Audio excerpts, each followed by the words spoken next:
when the chaos of the storm subsides and your enemies have been knocked off your fortress walls and the wolves have been chased back to their dens, then you can let down your guard, you can put down your sword and a shield, and you can process everything that happened. Not until then.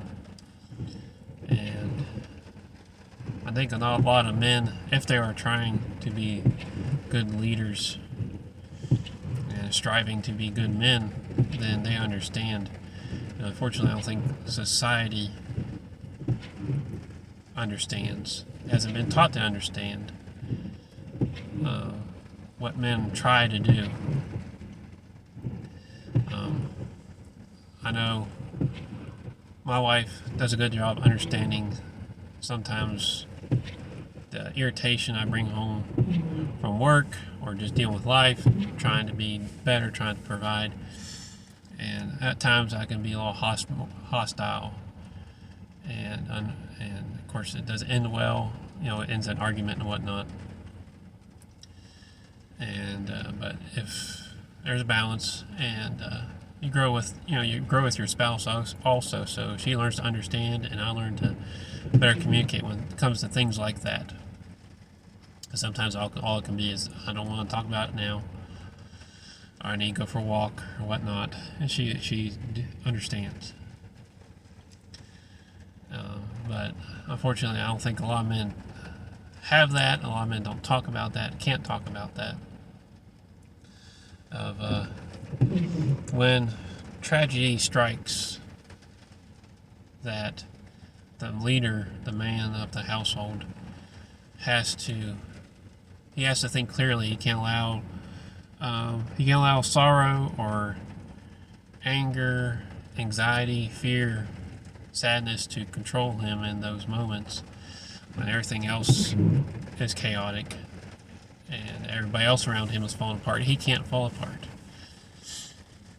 He has to be the rock. He has to be the guy through the storm.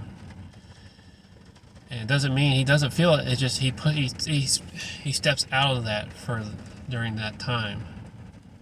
Now the problem is of course he still needs to process those emotions to move on, to fully move on, whatever happened.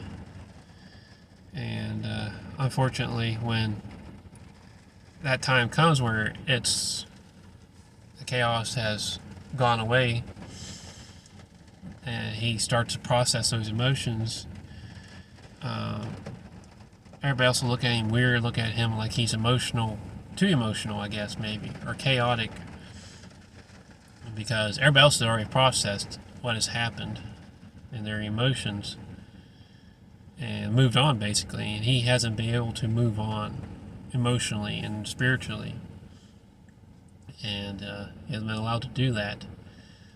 But by that time, and then his society, his spouse, his family doesn't understand that, and will look at him weird and very emotional, and why haven't you processed it? Should have processed it when I did, and he couldn't at that time. And during that time, then he doesn't feel valued for everything that he did do or tried to do when everything else was falling apart. And a lot of times,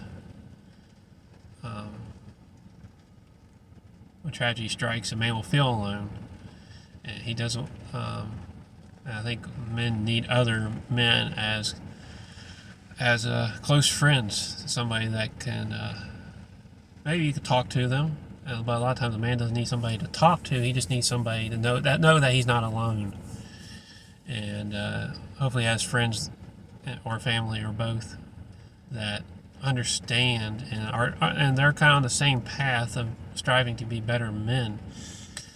So there are people that he can truly rely on, and people that he understands that they're kind of on that same path and they understand where he's coming from.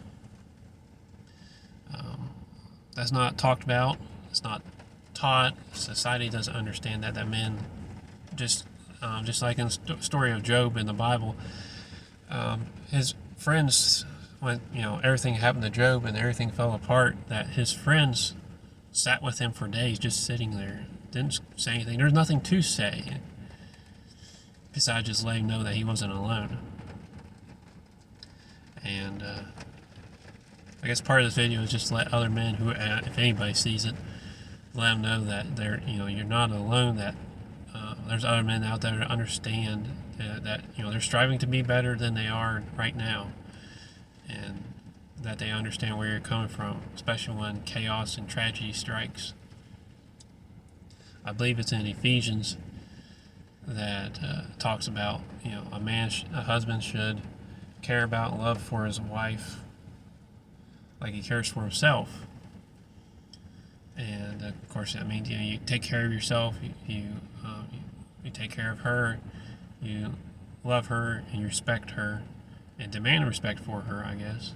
Yeah, I don't guess you do demand respect for her, from for other people, from your family, and if you have children, and from yourself. And then the second part of that passage is that the wife respects and honors the man. And of course, respect and honor means also understanding and respecting and understanding everything that he goes through that he doesn't talk about. But he just wants to. I think most men just want to know that the people that they care about the most for, they provide the most for, that they see them and they're appreciated. And of course, that can be anything. Everybody's a little different of how their love language, I guess, would be the term, but just to know that they are fully appreciated for everything that they do.